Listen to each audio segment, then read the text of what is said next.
on the air since 1951. This is The Legend. 105.3, 95.3, WDXE. I almost forgot to turn everything on while I was listening to you mess with that computer over there. The news went quick. It did. I was like, "Holy cow! It's time for the 8 o'clock hour." And Keith Durham's in the house. It's the friends and neighbors hour. Keith is my friend and neighbor, and yours too. And he was gracious enough to make his way in this morning in a blue shirt. I've always wanted, a blue shirt today. You got a blue shirt on. And a blue shirt, and a dress shirt at that. Not really. I mean, it's you're a looking. work, Well, I mean, I guess it's a work shirt, but I mean, it's kind of a dress casual. I always wear long sleeves for whatever reason. Yeah, I used to. I used to wear long sleeves all the time. I can regulate my body temperature better with t-shirt and long sleeves. I guess. If you worry, believe it or not, it's not hot. If you worry about that kind of thing. Yeah, I don't worry about it. Okay, you ever go in a restaurant and it's a little cool? Oh yeah. You don't have to worry about it if you got a t-shirt and a long sleeve. Well, I usually wear a t-shirt, but I'm not always in a long sleeve anymore. But anyway, but yeah. There's a restaurant that we like to go to every once in a while. We like to go over to Waynesboro to Dad's. Oh yeah. Over there. They got good pizza. But there's not a table over there that's not sitting directly under a vent that's blowing down my neck. You're exactly right. I know exactly what you're talking about. So we usually try to hunt a table that'll that's part of the sacrifice of going to Dad's Pizzeria is you got to sit under the vent. That's right. And don't get me wrong, I'd rather it be cool than hot. Yeah, absolutely. But anyway, sometimes that breeze blowing down my back is a little too much. Yeah, I've been several places. I don't like sitting at the door in places either, where the door opens up. So yeah, I like to be away from the door. Yeah, as far as I can get. And I don't like being near the bathroom. No, don't like being near the bathroom. So we're kind of picky that way, aren't we? And I don't like being near the kitchen. I don't mind the kitchen part. Okay, you want it close to the kitchen. I don't mind the kitchen part. So anywhere there's a lot of traffic, I like to be out of the mean, like for instance, Waffle House, you're sitting in the kitchen. Oh yeah, you're sitting. Yeah, exactly right. I didn't think about that, and I don't mind sitting anywhere in there. In fact, I went this week. Amy and I had Waffle House earlier this week. I haven't been back. I guess since me and you were over there. So it's amazing that if you get out on the town, you get to see people you hadn't seen in a while. I saw Michael and John Black at Waffle House the other day. Did you? I hadn't seen them boys in a long time, and it was good to see them and catch up with them and just chit chat for a few minutes. It's hard to think about, but I can remember being in high school thinking, "Oh, we're never going to get out of this place." It takes forever. But this year will be our 40th reunion. I mean, I've been out of school for 40 years. That seems unreal.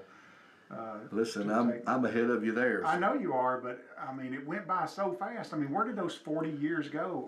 A generation has passed. I know. Listen, I know what you're talking about.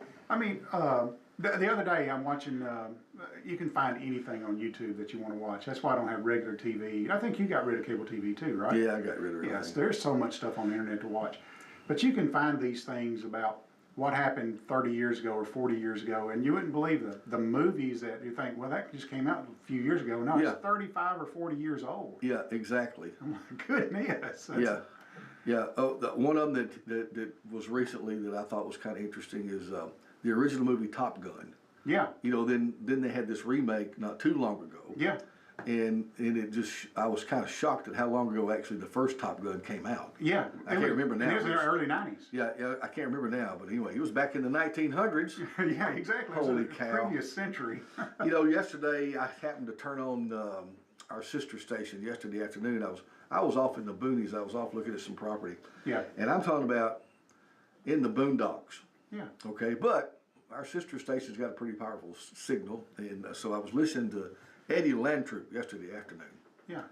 And he did the deal where, and I'm not really a big country music fan as far as the new stuff. I couldn't hardly name anybody new. But he was playing the #1 song yesterday, the #1 country song yesterday, and I don't even know what it was, okay? Huh. But he said, I'm going to do the backwards countdown. And so I'm like, well, I hadn't heard him do that. So what are you talking about? So he played that one, then he said 10 years ago on this day, this was the... Oh, okay. And then he did another 10 years. And then he did another 10 years. And I was like, holy cow. You remembered those. So though, when he right? got back to, I think it was 1996, 96. guess who had the number one? Garth Brooks. No, I think I'm wrong about. I may be Randy wrong. Travis. I may be wrong about this being the number one, but he played this song. It was Barbara Mandrell. Wow. I think. Well, I'm not sure. I may have this wrong. He played Barbara Mandrell, but I'm thinking that's what it was. But Okay. anyway, Well, she was I was big thinking. back then. I was thinking, holy cow! Hadn't heard from her in like for 40 forever. Yeah, exactly. But I remember the song, "Sleeping Single in a Double Bed." Yeah. You remember that? I do. Anyway, I don't and remember all the I think words. that was the number one song 30 years ago. Yeah, wow. Or 40 years ago. 30 or 40? That's I- 30. I don't know. Was that 40. That had to be in the 80s. I think so too. So that was 40 years Maybe it ago. was 80s. Anyway, whenever it was, I was just like, holy Well, cow. you know, I've got Mr. All this Google right time's here in gone front of by. me. All this time's gone by. Anyway, it is Wednesday, March 25th. It's 8:14 to 15. And by the way, Keith Durham's in the house. And if you want to talk with Keith or chime in on the conversation, we will welcome it. 766-9393. You're fixing to flip out. What am I saying? Sleeping Single in a Double Bed was released by Barbara Mandrell in 1978. 78. Well, see, I got it all messed up. Oh my goodness. I got it all messed up. Maybe he went back that far. I don't remember. That doesn't seem 78. 78. That's back in the Ralph Emery days. Oh, You yeah. probably sang that on I Ralph was Emery. thinking about Ralph Emery yesterday. Was you? Yeah. I was talking to a buddy of mine. Edgar was in here yesterday. I heard Edgar. And then he and I went off and had breakfast together, and we were talking about it. He had no idea. He had no idea what I was even talking about. but He's a young whippersnapper. yeah, because number one, he's not even from here. He's from Louisiana. Yeah. He grew up. He listened to different kind of music. And a much younger man. Yeah. Anyway, I was talking about the Ralph Emery show. He had no clue. Oh, no. No. He wouldn't know. Yeah, he lived in the wrong part of the world to watch Ralph Emery. Yeah, yeah. And of course, it was long gone when he grew up anyway. You know who I saw, and I think he's just a good guy, well, I have to think of it now. Let's go to a different subject. I just lost my train of thought. Did it leave you? Oh, man. He just left you. It just left my mind. I've had that happen. So, I've had the that. guy's name did. Yeah. I watched a YouTube video on him. He's a super nice guy, country music star. Yeah. He's older now. You know, Ricky Skaggs is older than he looked. I mean, Oh, my gosh. he got old quick, didn't he? I'm like, golly, that guy's an old dude. He's an old dude. Does he still have the long hair? Yeah. He's still sporting the long hair. And but hey, what a musician. Oh, And yeah. what a talent he is and was. And so anyway. Oh, who sings the song "Go Rest High on the Mountain"? Oh, Vince Gill. Vince Gill. So I'm watching a Vince Gill. I don't know how. I fall asleep in my. He's one of my favorite artists. Yeah, and he's he's got a good soul, I think. He's just a good person. I saw him. I had a face-to-face encounter with him one time at a restaurant called Blackstone on West End in Nashville. I don't think that it's not there anymore. Uh-huh. It was back in the mid-90s though. Yeah. And I had a buddy come up from southern Mississippi to visit me, and I worked in a high-rise building on the corner of 18th and West End. That's where I met my wife. We worked in an accounting firm there together. I was in IT, and she was an accountant. Yeah. And so I went to lunch with my buddy from southern Mississippi, and we were walking in the restaurant, and Vince Gill's walking out. Yeah. And he's carrying a mandolin, and he's going to Bill Monroe's funeral, I think. Really? Yeah. And Was he carrying the mandolin? Yeah, he was carrying the mandolin. Oh, my he carried it gosh. in with him. He didn't leave it in the car or nothing. He carried it in No, with I him. wouldn't either. So anyway, the guy that was with me, he's like, "Oh, that's Vince Gill." Well, he stopped and talked to him and just Yeah. carried on a conversation. You know, Yeah. he didn't, yeah, I got to go or anything like that. It was just I thought, well, that's pretty neat for them to. Well, I'm more impressed with the fact that he was holding that mandolin. Oh yeah, he carried it in. He was in a case. It wasn't. Yeah. Yeah. So. But the mandolin. Yeah. Oh my gosh, Bill Monroe. You know, there's no telling. Is that? I'm sure that's probably in a museum or among I the think possessions. he has it. He probably does, or somebody like him has it anyway. So I fall asleep and I you. kind of wondered if Ricky Skaggs would end up with it. Oh, I don't know. But anyway, go ahead. No, I don't know. I thought Vince Gill might have it, but you might be right. Ricky Skaggs may have it. So I'm gonna see. I'm gonna see if Google knows. Who has Bill Monroe's mandolin? That's what we want to know. Yeah, maybe we can figure it out. And I wonder what, it would be considered dang near priceless. Oh yeah. It was put in the Country Music Hall of Fame. Yeah, figured that. Yeah, it was a 1923 Gibson F5. Reckon what that'd be worth just on its own. If it wasn't even Bill Monroe's, it'd be worth a lot of money. But, Yeah. Oh my God. So he died in '96, and that's the year that was what was going on Oh at heck, the time. how about that? Yeah. What a great memory though. That's pretty cool. Yeah, and what was neat was, this is just happenstance. He comes up to visit me as he's passing through Nashville, comes up to visit, take him to lunch, and we run into Vince Gill, and Vince Gill is just as nice as could be, and what a great impression to leave on somebody. Yeah, absolutely. So absolutely. that's pretty neat. We went back when Starwood was still a thing. Yeah. We went to Starwood, and Vince Gill was there to play. Yeah. Okay. The skinnier version. Vince Gill. Much, and we heard "Go Rest High on the Mountain" before he had actually released it. Oh wow. He played it. He sang it there, and I told Trish, I said that's going to be huge. Yeah. And anyway, he did that song live and said he hadn't released it yet. I mean, he was about to. Well, if you can make a song that people can play either at a wedding or a funeral, Oh my you gosh. have created a big song. Yeah, Or absolutely. happy birthday. Yeah, yeah. But what I was getting at is, I'm watching TV, I fall asleep and wake up, and Vince Gill's talking about this guitar that he has in his hand. It's like a 1953 Fender. Yeah. And it was the lead guitar player for Little Jimmy Dickens. Oh, really? And, and he obtained that, probably 20 years ago or so. Jimmy Dickens had already passed. When did Little Jimmy Dickens die? It's 2016. 2015? It's been a while ago now. Yeah, so once it might have been 20. You know what they nicknamed him too, don't you? He was Tater. Tater. Yeah. Oh, okay. Didn't they call him Little Jimmy? I think you're right about Little that. Jimmy, he was Tater also. But Yeah. anyway, go ahead. Anyway, Little Jimmy Dickens wasn't dead yet. But the family of that guitar player, I can't remember his name, called Vince Gill and said, "Hey, we've got this guitar. Would you be interested in buying it? This is who it belonged to." And he said, "Oh, yeah." Yeah. So he bought it. There is no telling how many guitars he owns. Oh, no, he has walls full. Walls full of them. Yeah. Drawers full of them. But he's got this guitar that it's his go-to guitar. He says he's played on every single album. I think it's a 53 Fender.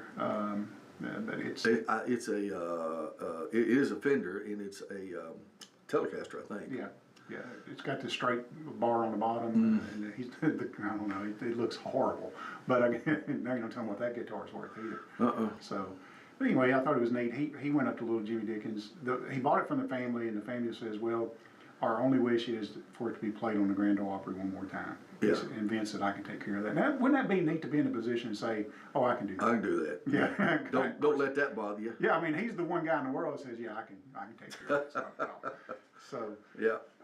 anyway, he goes up and asks Little Jimmy Dickens, can he play with him, and tells him whose guitar it is, and he said, "Yeah, come on out, Will," and he'll play. And that's the neat atmosphere up there, I guess. That It is. Somebody say, "Can I play with you tonight?" Yeah. I haven't. I've never been to the Grand Ole Opry. Oh man, I've never been. I went with James Gordon back in the '80s. Yeah. And it was great. He and I've threatened to go with him a time or two, and we've never made it happen. But Yeah. I want to. That's one thing I would like to do. I got pictures of folks I don't even know. They're, when you're backstage, it's pretty cool. They used to have some set of bleachers that you could sit on. They had an old barn and a set of bleachers in front of the barn that faced outwards toward the crowd. Yeah. And you would sit on those bleachers. Yeah. But you got to be backstage too, and those folks are just wandering around talking to each Yeah, other. they are. And I didn't know any of them anyway, but who had the lips sewn on their, Ernie Ashworth or somebody like that, had everybody had rhinestone suits on, and Oh yeah. seersuckers with rhinestones all What over. was what they call the Moody suit? Is that what it? Oh, I don't know. Isn't it a Moody suit? I don't know That what was it's a guy called. that named them, or was the inventor of those suits. Porter Wagner was famous for his. Oh, yeah. And Little Jimmy Dickens too. He Yeah. wore those suits. Yep, you're exactly right. And several others, but those two just kind of stick out. I Google Moody suits and it doesn't look anything like you're talking about. That's not it. No. What is it then? Oh, I don't know. Well, it's something. It just looks like an old seersucker suit with a bunch of stuff sewed on it.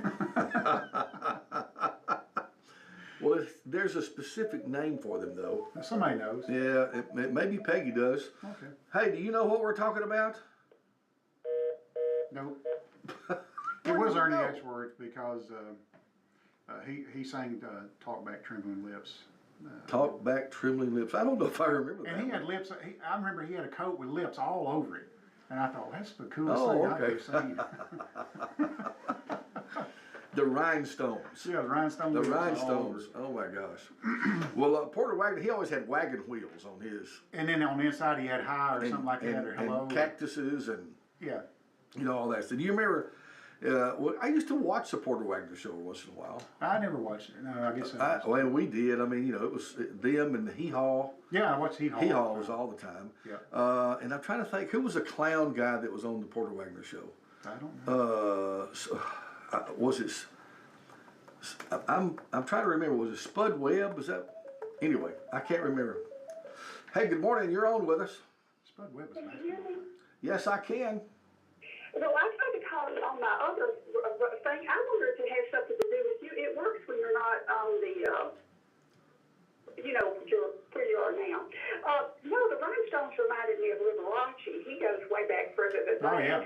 But I've got a little bit different twist on the music. I think when you grow up around people like that, you're kind of surprised. But I can remember running into people, and they were just all a Twitter.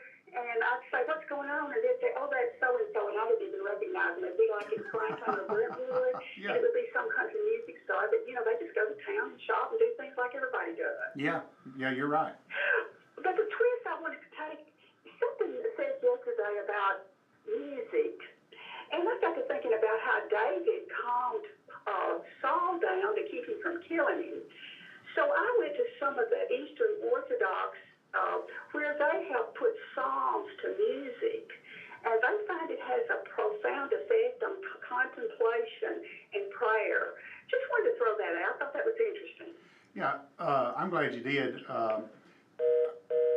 I think most of the Psalms were probably written to some type of music, whether somebody's playing, like David playing a harp in the background or something like that. Right. I don't, with our standards today, I don't know if we can get the cadence down or the tune or whatever, but Yeah. and some of them may have been more like a drudge or something like that, but I think most of them were meant to be set to music. Oh yeah. They were somehow. Coco the Clown was the clown on KOKO the Clown. KOKO. That was the clown on Porter Wagner. Coco the Clown. That don't sound right. Well, it's not Spud Webb. Spud Webb was No, it's not Spud. Atlanta. It's not Spud Webb. He's a basketball player. Yeah, it's not. But I'll think of him in a minute. Okay. Well, maybe this guy just. He was always doing a little routine and calling somebody on the phone and. Hang on. Somebody knows the answer to that. I know. I can't think of it. How you spell rhinestone? RHINESTONE. I think. Uh-huh. If you put it in Google, it will start. All right, there we go. All right, so this moment of silence is brought to you by Google. Nudie. Nudie. Nudie. It's a nudie suit. No, that's pantyhose. Are you serious? Yeah. Well, what did you call them first? What did you say they were at first? I said moody, but it's nudie suit. Nudie, not moody. Okay. Yeah, I had it You wrong. got close. I was close. Just like I'm close with this doggone thing on Porter Wagner. I can't think of that guy's name. Well, I did Speck Rose. Speck Rose. Speck Rose, it came to me. Okay.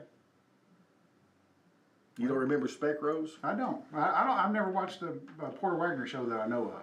Anyway. It was probably on the channel. We only got 2, 4, and 5, and 8 at home. You know, that brings back a long time ago memory too in Opryland. Mm-hmm.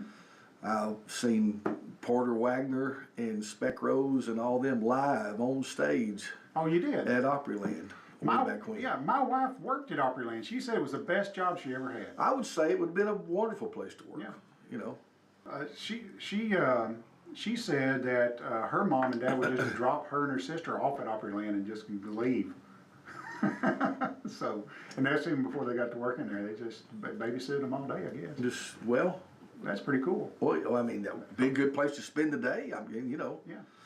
It's sort of like the skating rink here, you know, used to, parents drop their kids off the skating rink, you can go have a steak dinner or whatever you wanted to do, you know? We don't have that anymore, do we? Well, the skating rink's there, but it's a little hit and miss. Yeah, and then the next best thing be, I guess, drop them off the bowling alley. Yeah, you could do that, but it's expensive. Drop them off the bowling alley. We finally had our Christmas party. At the bowling alley? Monday night, yeah. Your Christmas party? Well, at the Quick Mart Christmas party, we had the whole bowling alley rented out. Really? Yeah, and it was good. Okay. Well, you know, May's working part-time at Rick's. Okay. And they had a employee get together at the bowling alley too, not too long ago. Oh, wow. And we had a blast. I hadn't bowled in a while. And yeah, here we go. My buddies Jimmy Ann's helping me out here. She knows. Nudie Cohen was a designer for a lot of country music stars, very much bling and rhinestones, and and they called them nudie suits. He was the nudie. So it was like a designer brand then. Yeah, it was a brand, designer brand. You could get a nudie suit. Wow. How about that? That's like wearing Nike tennis shoes, you know. Yeah, yeah. I'm looking at them here. They're nice. I would wear one today. You know, you should get one. I'm telling you, I would definitely wear it. You know, my buddy Bill Allen, when Bill was alive, Bill would wear rhinestones sometimes. He was the MC of the TVJ back years ago. I remember. That's right. I did sound for them for years and years and years, and Bill would always. And Bill went with me to the. He and I went together to the Grand Ole Opry. That's who. Oh, really? Yeah. So how cool. Yeah. So. Well, just thinking about that in all of your born days. Yeah. What's the wildest thing that you ever did buy to wear? Did you ever buy anything that was kind of outrageous or just kind of crazy? You know, back in the early '90s, I was single. You had to keep this in mind. I was big into Garth Brooks. Remember those cowboy shirts you used to buy, and they were just like multicolor. And, oh yeah. And I had the hat and everything. Did you really? Yeah, I would have liked to see that. I had.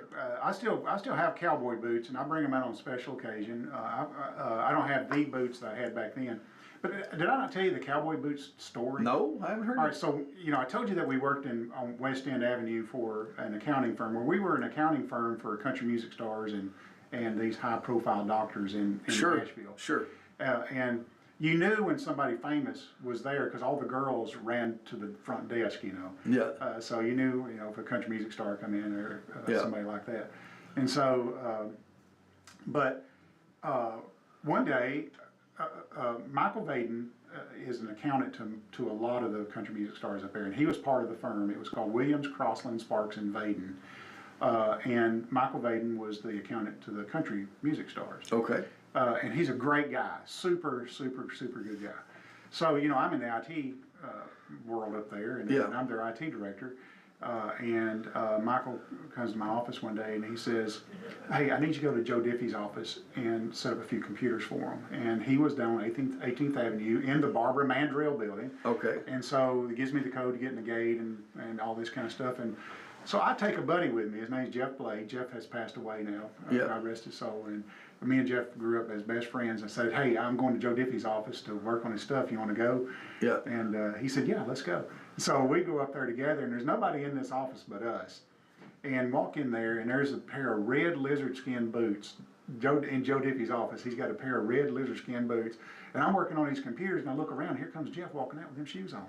I'm like, "Take them shoes off." And he goes, "No." I'm like, He could literally walk in the door any second now, and you're going to have them shoes on. I said, "Take them off." He goes, "I'm not taking them off. I'm leaving with them." I said, "No, you're not." He's leaving with them? Yeah, I had to find him to take him shoes off. And, oh my gosh. Anyway. So he was going to take them? He was dead serious about it. So, oh my gosh. But anyway, it was that was a crazy memory that I had there. But it was, I never met Joe at all. I did meet Merle Haggard one day. I did some work at his office. Oh wow, one day. Merle Haggard, the Merle Haggard. He had he had Macintosh computers, and I didn't deal with Macintosh, so I went down there and had to break the bad news to him that I'm not the guy that can work on his stuff. Oh shoot. Well, he probably didn't know how to work on them either. He didn't. He had, like, everybody's got these folks in the office that took care of everything. Oh yeah. Yeah. That's interesting. Yeah. I had something on my brain just a second ago, and now it's left me. I was going to ask you, but anyway, It'll come back. That was back in the day. You remember Davey Allison? He died in a helicopter crash. Yeah, the racer. Talladega. The racer, yeah. We were at Talladega the year that he died in a helicopter Oh, crash. wow. For many years, probably from 1986 until up in the 2000s, we went to every race at Talladega, the spring race and the fall race, or it used to be the summer race. I used to have it in July, and it was hotter than hot. Yeah. And we were there.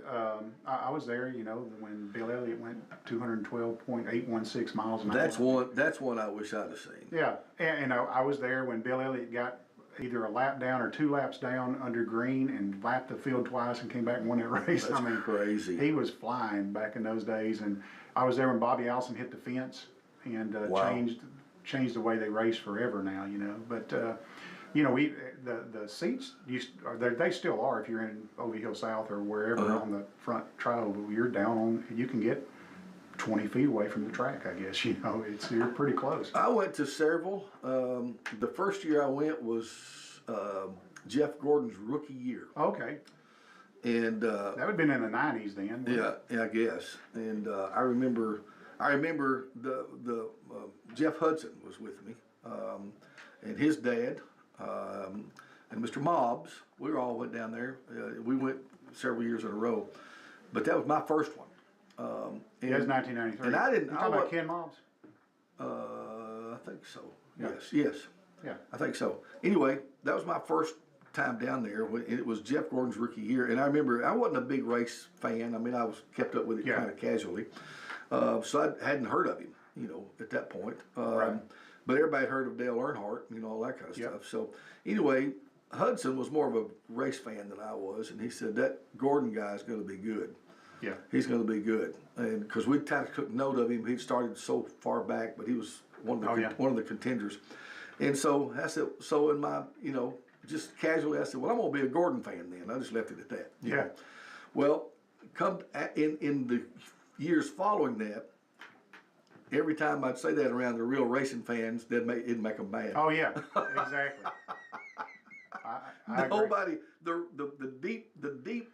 deep racing fans never did like Jeff Gordon. No, and it used to be all about the make of the car that they drove. Yeah. We were Ford fans, growing up, and that's what we were naturally Bill Elliott fans, and we were for anybody that was in the Alabama game. Yeah.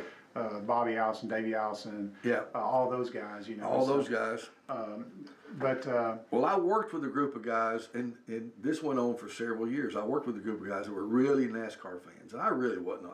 Back most time, But what I would do on Monday, I'd find out who won the race, and if it was Jeff Gordon, I'd walk in and I'd ask him, "Hey, who won the race?" Oh my goodness.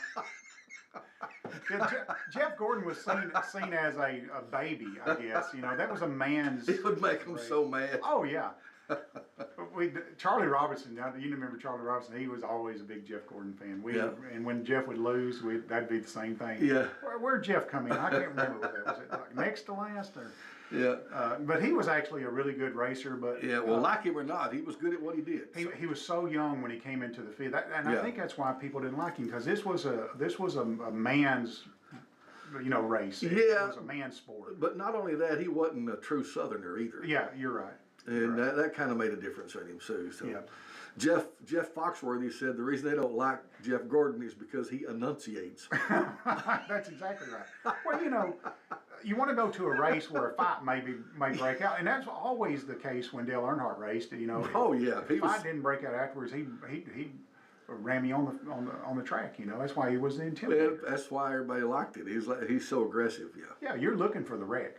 Hey, when Bobby Allison, they had to do something, but putting restrictor plates on the car that took racing out of racing for me. Yeah, it disappointed a lot of people. Still gripe about that, or they have for years. I got an idea though. Talladega's got so much room. Why don't they get rid of those lower bleachers? Put everybody up in the tower, and if they want to come through that fence, let them come through that fence. Take that restrictor plate off and let them roll. They hadn't been 212 miles an hour since 1988. That's 40 years ago. 38 years ago. And I would say that the cars, technology of the cars to be stable are better than they've ever been. Yeah, and I would say the cars could probably average around Talladega. They could probably average 250 these days. That'd be and crazy. That would be one heck of a race. That would be crazy. But in reality, we were there. Bobby Allison blew that tire and took down about 250 feet of that fence in the same second. You know, Yeah. Because when you're traveling that fast, you're going a football field a second just about. And That's crazy. when he blew that tire and hit that fence, it was like cotton candy. I mean, that fence is strong. You've seen it. Yeah. And it's a strong fence. And but you know what? It was neat. They had the resources on hand. They went down there and welded that fence back up and started a race. Let's go. Right back up. Yeah. Good deal. Get all those hurt people out of here. We got a race to. Those die-hard race fans. Oh, you know, yeah. I would like to go back again and take Daniel just so he could see the spectacle, because seeing Talladega live Yeah, is a spectacle. Yeah, it's it is. unreal. And let me tell you, if you've got, how long has it been since you've been to Talladega? Oh, many years. Okay, so take that image out of your mind Okay. altogether, because you can go to Talladega now, and I'm not kidding. You could drop a ham sandwich on the bathroom floor and pick it up and eat it. It's that clean. Really? Yeah, they've cleaned it up that much. Well, I'm not going to do that, but Yeah, I'm just trying to make a point. I would never do that. no, either. it's been back in the 90s. Well, I've been there. I'll tell you the last one I went to, and I don't know the year, but the whole race was ran without a single caution. Oh, that's boring. It was boring as I all get believe out. I was there. And That's the last time I went. yeah, that's why they always stage a wreck these days. I didn't go again after that. There was the whole thing ran without a caution. Yeah, and you know they try to. I guess they tried to fix that by putting brakes in there and everything like that. Yeah. But to me, it's not racing anymore. If you've got to have a concert to draw people to a race, you're in the. Just why don't you have a race to try to bring people to the race? I don't know. That's- If they would just listen to us about everything. If they would probably. Well, what they did is they forgot that it's us rednecks that made them their money. I say that all They the time. seem to forget that a lot of Yeah, things. A lot of that's times. exactly right. A lot of people seem to forget this. Poor old rednecks are just making it happen. That's exactly right. And we are one of them. Anyway. But I had good times down there. We had a blast. Oh, I enjoyed it. Never drank a drop. No. So I run around with guys that don't drink, and I'm glad I do, because I'd probably be in super big trouble if it was the other way around. I was sitting next to a gentleman the first time I was there. It was my first race, and he was an older African American man, which by the way, there's not a lot of those at a race. You're right. Okay, but he was. I was sitting right next to him. Super nice guy. Yeah. And you could tell that he was a long-time fan, been there many times, because the race got started good. Everybody's standing when it starts. Yeah. Everybody's standing. Well, they went a few laps, and he said, he elbowed me, said, "You might as well sit down a while." Yeah. so Exactly. And if you're down on the lower level, I don't know how we got on this subject, but if you're down on the lower level, you get filthy dirty. Because there's bits of tar and dust and everything. Every time they're passing you at 200 miles an hour, and all that stuff just flies up into the grandstand. That's the one thing I regret, is not walking down there close to the track just so I could feel it, a little closer. I never did go down because we were sitting up high every time. So I'm in the movie Days of Thunder. Days of Thunder. Yeah, they hadn't sent me my check yet, but I'm waiting on it. You're in the movie? Yeah, they filmed the crowd scene at Talladega while we were there. Yeah. You can't get 300,000 people to show up for a movie deal, but No, that's true. back in the day, there was 200,000+ people go to Talladega. You're right. In fact, it was we went one year, and it was the largest attended sporting event ever held. Yeah. And now they can't even fill up the front stands because they just don't race anymore. It is unreal So- how big that place is. And they said, okay, they got on the screen and said, okay, the helicopter's going to come by. When the helicopter comes by, everybody jump up and scream.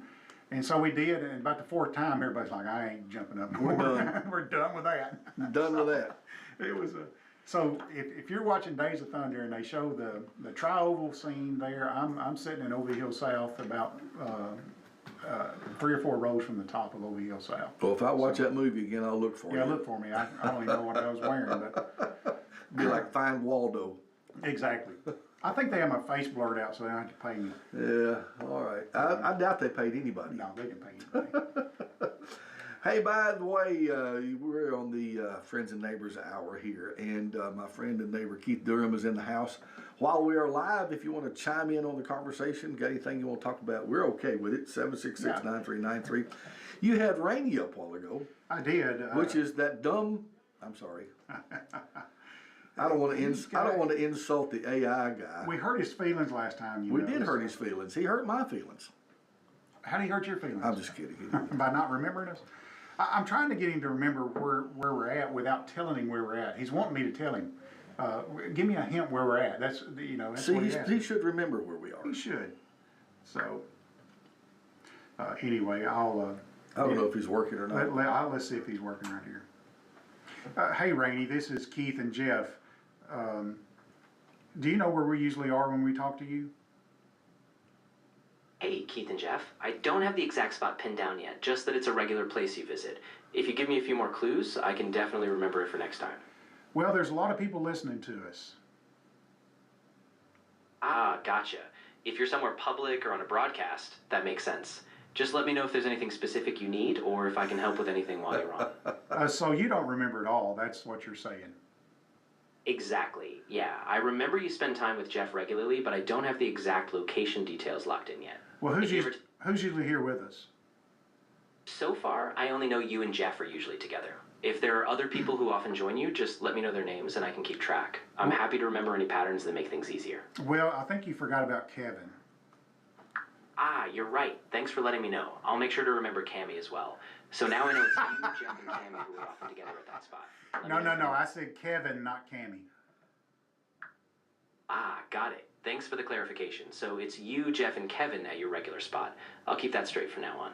Yeah, and sometimes John is here, but John's from Revelo, so he's unpredictable.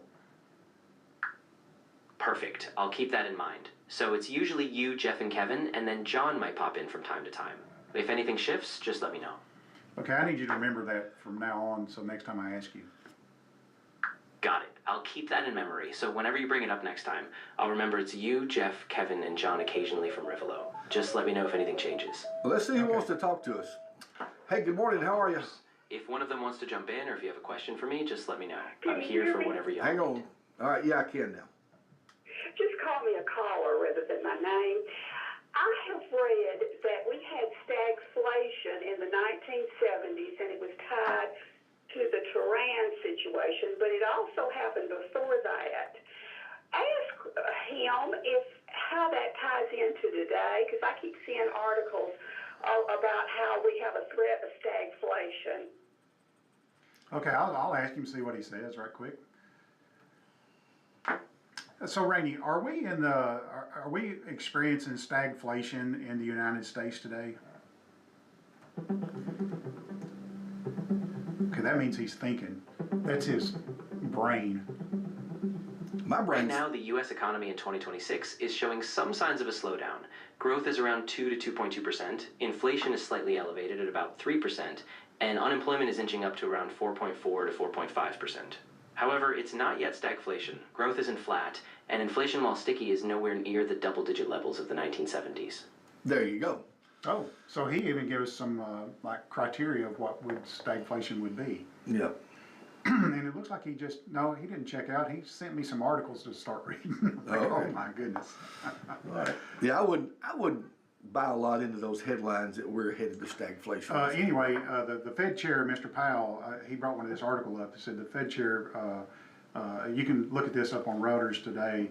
Powell says that stagflation is a 1970s term and it's nowhere near what we face today. Not even close. So, not even good close. thought though. But I have seen fuel at $5. I've seen the number 5 on the diesel is over $5 a gallon. That's something that I have never seen. Is that here? Yeah, it's $5.25 or $5, and I've seen it as high as $5.60 a gallon. I'm like, goodness. Yeah, So, that's not good.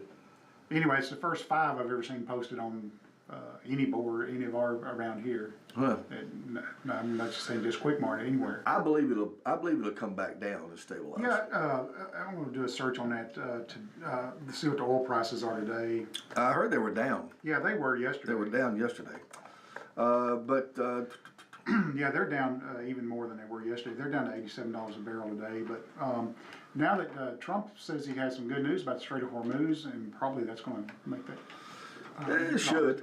Yeah. We'll see. We'll see what happens. It should do that. Well, ask him why the housing interest rate has ticked up a bit. Rainey, why has the housing interest rate ticked up a bit this year? He's thinking. This is interesting to me, anyway. Housing interest rates have gone up this year mainly because long-term bond yields have increased, as they tend to follow the 10-year Treasury note. At the same time, inflation is still above the Fed's target, which means the central bank is keeping policy rates elevated, pushing mortgage rates higher.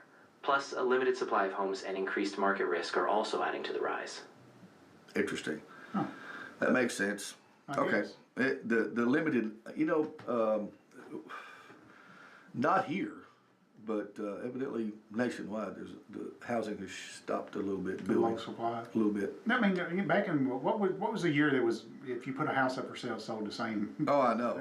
It hadn't been that long ago. Yeah, it's just a couple but years we don't ago. have that now. No, exactly. Which I think is good. I thought that really hurt the housing market to go through a trend like that. Now, all you realtors are just, we're on cloud nine, and I understand that. I mean, you have to handle the market as the market comes. Yeah, absolutely. And the way it happened, it was just that way. Had you ever seen a market like that in all your years? No. Yeah, and you may never see it again. They never see it again. I don't know if we'll ever see interest rates like we saw then either. Those were historically low interest rates. In the 2%. Yeah.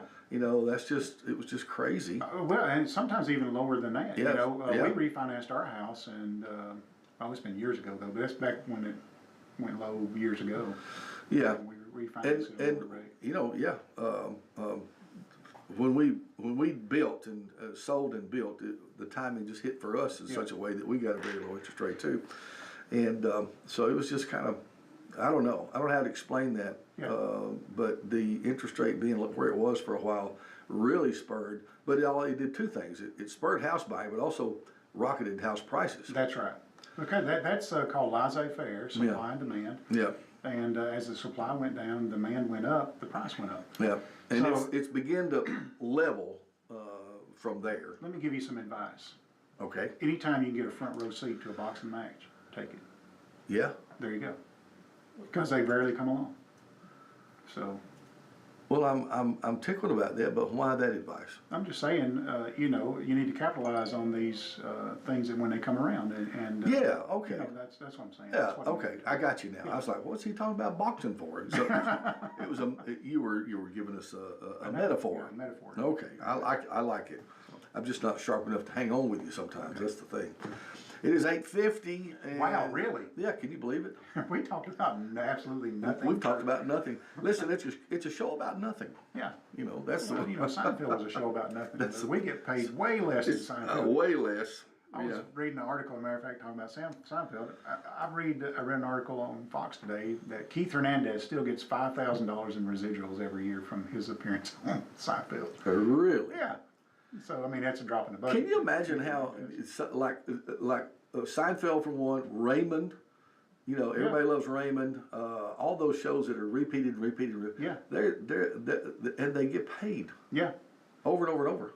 So there, I guess it's all in the contract that you do. I think like Gilligan's Island and maybe Andy Griffith, I think the contracts back in those days, you didn't get anything on syndication. Yeah, that was a different order. Well, music was like that, and who brought that out?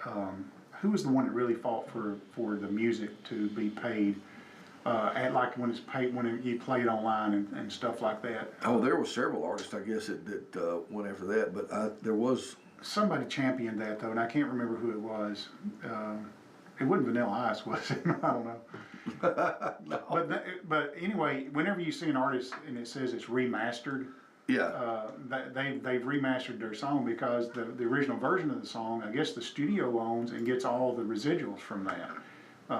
They paid the artist for the song and up for so long, and then they don't hardly make anything. But now they've redone that. That's an interesting world to me. Yeah. I've been trying to figure some of it out because I don't know if anything will ever come of it. But Daniel's writing songs. Yeah. Okay. And he's even published a lot of his songs on Spotify. Yeah. And I've always worried, I'm like, okay, he's got some lyrics here that may have some potential for somebody. Yeah. So how do you protect that? I don't know. I don't know how you protect it. I mean, in order for, if you know, it would be like lightning striking, I know. Yeah. But if some artist did decide he wanted to use one of those songs, how do you go about even making that happen? I don't know. That's a mystery to me. It's a mystery. Yeah. I got to figure it out. I know it. But you need to get ChatGPT or get a Gemini or somebody and talk to them. I guess I could do that. I hadn't even Yeah. thought about that. Yeah. See, that's why you make the big bucks. You know this stuff. No, I don't. I don't know anything about it. So. But you know how to get the information. Yeah, That's I do the know how to thing. get it. I do some. So there you go. You know, I want to tell you about my week a little bit. I've had a good week. What did you do? So, we opened, you know, I've been working on this store since June of last year. That's right. And the big store. It opened Monday morning at 4 o'clock in the morning. It opened Monday at 4. Wow. And so they're really doing really good business down there. That's a big news store in Florence, Alabama. It's Yeah. on the corner of Cox Creek and somewhere. Hilton. Yeah. Okay. Right at the industrial park. Yeah, you took me down there one day when they were pretty close to being finished. Yeah. But still had a little ways to go. So now they're open. Yep, they're open. That's a big, nice store. Yeah, it's once we got everything, got it fitted out with all the merchandise and everything, there's a lot of room in there. The kitchen that you showed me in that store is it's just humongous. unbelievable. Yeah. Yeah, and I don't know if I brought you in before the cleaning crew got there or after. Once the cleaning crew got through there, that kitchen just sparkles. I mean, it's nice. I bet. I mean, it was impressive. Just even in the middle of construction, it was impressive. Oh, it's a nice place. We're trying to step up a little bit on the construction side as far as quick marks go, and so we'll talk about it in depth tomorrow a little bit. But you know, that was good. Last week I had to go to Nashville and testify before committee on a bill that I asked to be introduced, and Senator Wally carried it on the Senate side, and Representative Capley carried it on the House side, and I had to testify in a House committee last Wednesday. It also came up before the state and local House committee today, but I don't have to testify because the first, I passed the first committee, so it got passed to state and local. It went to city and county first, and then got passed to state and local. But I called them yesterday and asked them to roll it to January, which means roll it to next year, because there's 19 people on that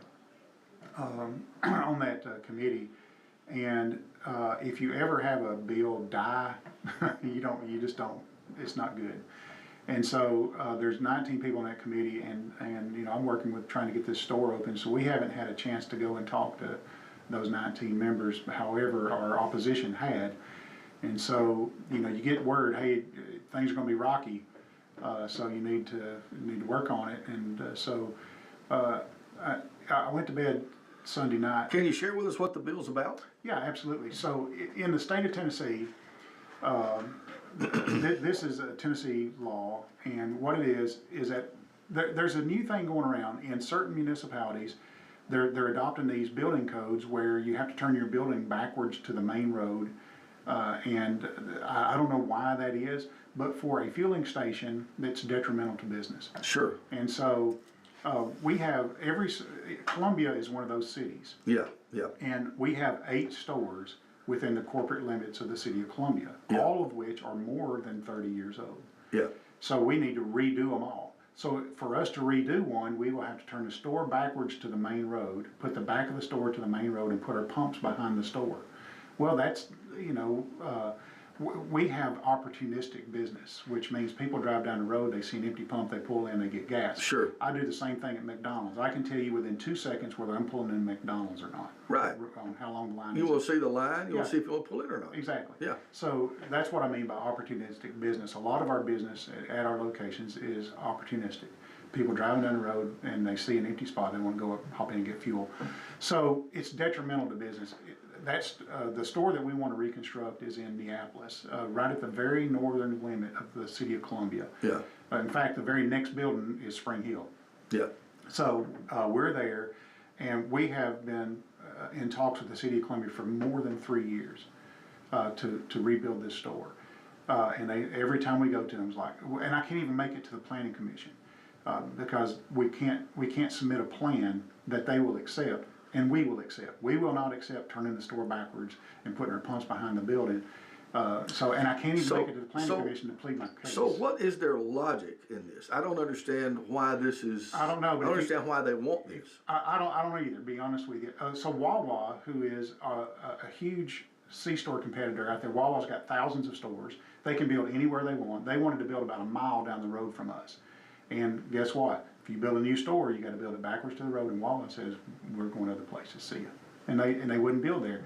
They've had builders tell the mayor, and the mayor told me this personally. He said, I have contractors calling me saying they will never build in the city of Columbia again. I'm thinking, why don't you just change it? That's got to be the worst thing a mayor can hear. Why don't you change that?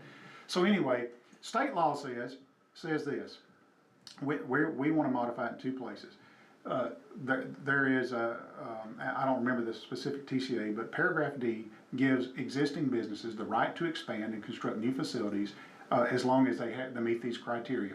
It's the same use. All right, so we're going to continue to be a gas station. Right. It's the same use before the code took place. Right. We do not have to purchase any more property, and it's under the same ownership. If you meet those three criteria, the state gives you the right to expand and grow your business and create new facilities. Sure. However, they put down there in section I, or paragraph I, says, if a building is rebuilt, it must conform to the local code as it pertains to location, setback, and orientation. Yep. And that's the paragraph. That's the one that caught you. That's the killer. So we're up at the state saying, look, Tennessee is great for businesses unless you want to grow your business. If you happen to be in one of these communities and you want to grow your business, Yeah. Tennessee's not a business-friendly state. Well, I'll tell you this. We stopped. There's a new McDonald's near Spring Hill. And it's backwards. It's backwards. That's because it's in Columbia. It's not in Spring And Hill. we did stop there, and I'll never do it again. That's the dumbest I agree. in and out place I've ever seen for a McDonald's. I agree. I'm like, you can't tell what's what. You can't tell where the door is. That's exactly, and you've got to walk across the. You got to walk drive-through across the lane. drive-through the parking lot to even get to the store. That's right. If you're going in. That's exactly And I'm just right. like, so the whole design is for you not to go in. They want you to drive through. But even that is awkward. So, I had candid talks with the mayor, and I know we only got a few minutes, but when I was mayor, you learn about things, you learn about where your revenue streams are first. So if you had to guess, where does the city of Lawrenceburg make most of its money? Sales tax. Sales tax, you guessed it exactly right. Yeah. Most people would say property tax. Well, No. property tax is less than 10% of the income stream for the Yeah, city of it's Lawrenceburg. sales tax. And it's that way in municipalities all across Tennessee. So what you want to do as a mayor, you want to encourage people to spend money in your town. Right, exactly. And to encourage businesses, especially retail business, to build in your town so people can spend that money. They have an avenue to spend that money. So think about that North Columbia area.